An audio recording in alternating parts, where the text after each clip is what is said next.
How about a magic trick? I'm gonna make this pencil disappear.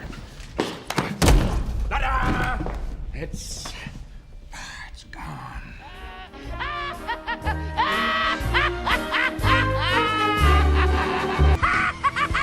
What's going on, everyone? Jeremy here from The Quartering, and things are getting really bizarre in the Ethan Klein meltdown saga as mainstream media is now interjecting itself in the most bizarre of ways possible as shields to any criticism Ethan Klein may get.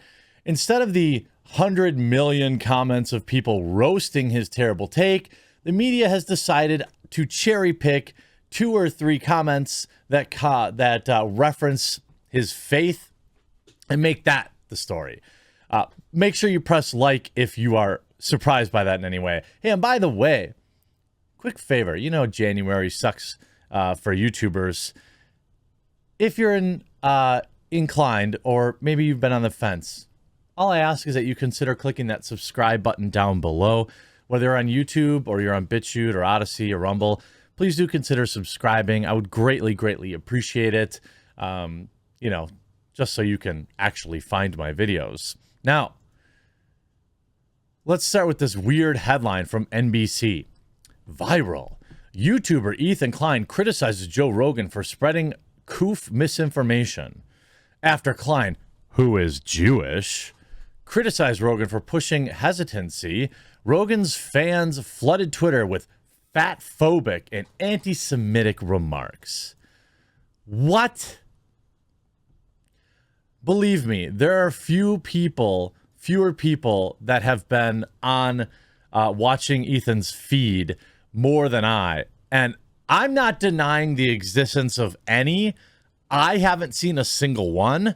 I am sure some exist, but that's how the media wants to spin the story. First of all, they're smearing Joe Rogan fans as having some sort of problem with Jewish people when they have no idea who these people are who are roasting him or crossing the line into bringing his religion or race into it. And also, these people exist online. There are plenty of people that whenever you comment about, certain things, they just want to get in there and troll. I don't know how many of them are genuinely against his group of people. I see Ethan Klein as an American who is bitter beyond all saving. I don't care about what spaghetti monster he chooses to worship. It's irrelevant to me. But the mainstream media is now casting a protection barrier, protection spell around him as to smear any Joe Rogan fans, as Joe Rogan fans is having a problem with his faith or anybody who's criticizing him.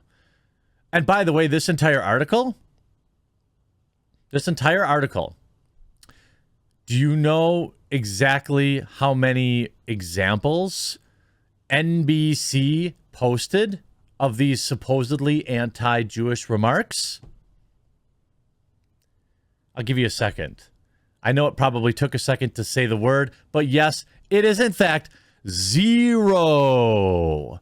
0. Not one screenshot or link to anything verifying what he said. Or verifying what this article is saying about Joe Rogan's fans having a problem with his religion or race. I don't even know the difference. That's how disconnected I am from this crap. I don't care. All I know is that Ethan Klein has some horribly bad takes and is a bitter, deeply depressed man that I wish would get help.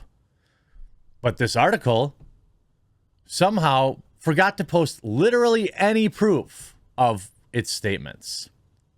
But Ethan Klein posted it, of course, because he's protecting himself from criticism. And the mauling continues deep into yesterday, post after post after post. And again, I don't know how dumb Ethan... Nope. I don't know how silly he thinks his fans are, but this is your classic Ethan Klein roast, okay? Take something somebody freely admits and then act like it's some kind of own. there's this whole thing you ever see on Twitter how the whole like he peed in his basement. Ha ha ha. That's a story that I legitimately told, and I don't have any shame over it. Yes, I have an unfinished part of my basement, and I was super hammered, and I used the drain in there instead of going all the way upstairs. Cleaned it up the next day with bleach. Hilarious. Not a big deal. But every time he gets in some sort of argument with me, that's his go-to. Like, you peed in your basement.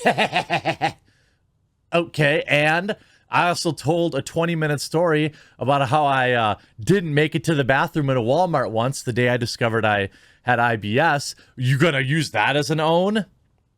It's pathetic. And the same thing here. Joe Rogan, who lectures people about his health, is pumped full of more hormones and roids than farm cattle.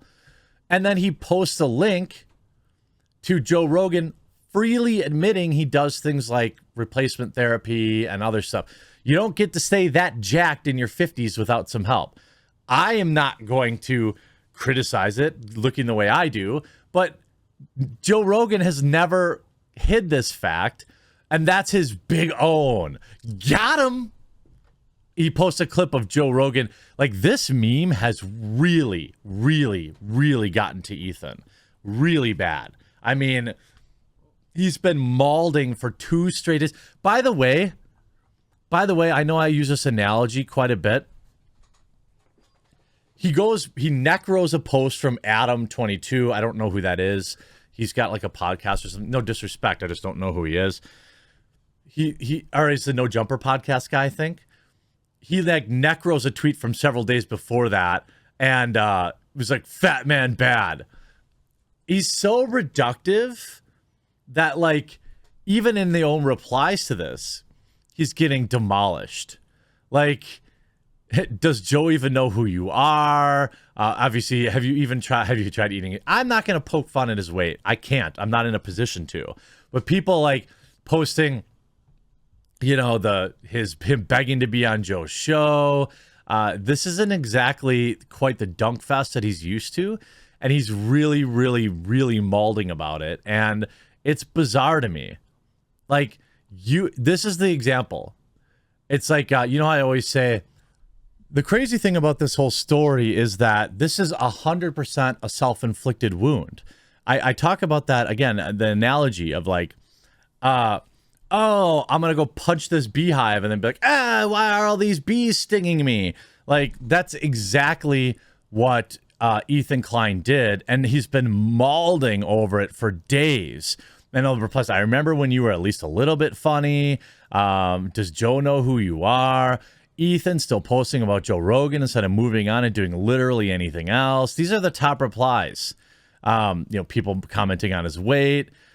Look, I don't think, you know, I don't want to stoop to that level. I understand that that's the game that Ethan Klein plays. So, you know, he's happy to, you know, people are happy to respond in kind. But like, I'm not seeing any comments about his religion or race in here. So there's a reason NBC didn't post any examples for it. And interestingly enough, this meltdown has been costing him thousands of followers, 6,500 in just the last 30 days.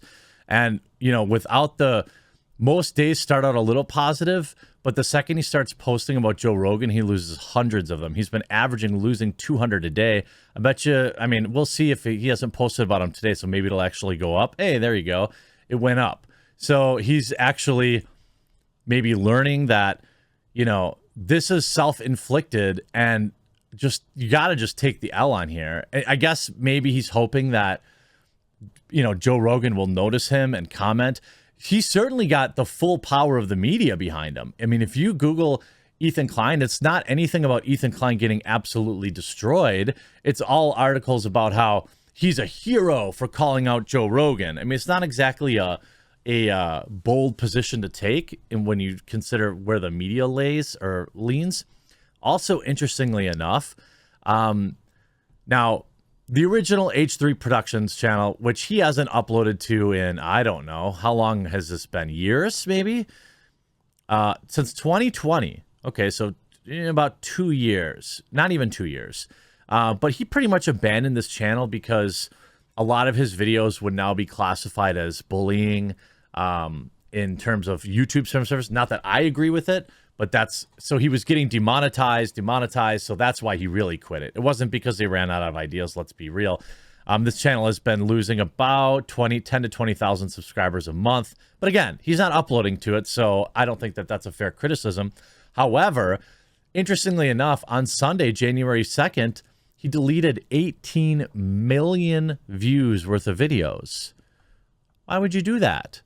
I don't know. Obviously he has some, it could have come from one large video because he certainly has videos with, many million views. But it would appear that, he might have only deleted, I don't know, 3, 4, 5 videos, but he could have deleted as many as, 5 or 10, depending on how they got viewed. I don't know if there were videos where he was talking positively about Joe Rogan. I don't know if there were videos where he was continuously dropping the N-word. I don't know if it was videos where he was wearing blackface. These are all things that he probably would want to delete because people keep throwing it in his face. I don't know if it's his diaper video or maybe it's just completely, I don't know, maybe he got a video taken down for copyright strike. I don't know, but it's curious that in the middle of all this, he deleted a bunch of videos. Now the H3 podcast still doing just fine with 3 million subscribers. I don't know. He's obviously shifted away from his comedy to this more commentary, which, hey, I got nothing to say about. But this channel is completely leveled off too. If you look at, he hasn't gained any subscribers since July of last year. 0, 0, 0, 0, 0. Finally added 10. 0, 0, 0, 0. Lost 10. Lost another 10. So since July of, let's say July of 2021, so in over a year, his podcast channel has lost subscribers. Video views are down 30%. He didn't seem to delete anything there, but heck, my little channel here, Reading Articles, gets just as many views as the H3 podcast. So knowing Ethan, he's watching these analytics, and he's probably just trying to clout chase a little bit. As the story continues to get weirder and weirder, I will continue to cover it as long as there's something new to talk about. If you enjoyed my coverage, please do, before you leave, remember to hit that red subscribe button. I've got a goal this month in January. Just want to add, a few thousand subscribers. So if you're watching this and you're not subscribed, even if you have to create an account, I would greatly appreciate it. I hope you enjoyed this video. We'll talk to you again real soon.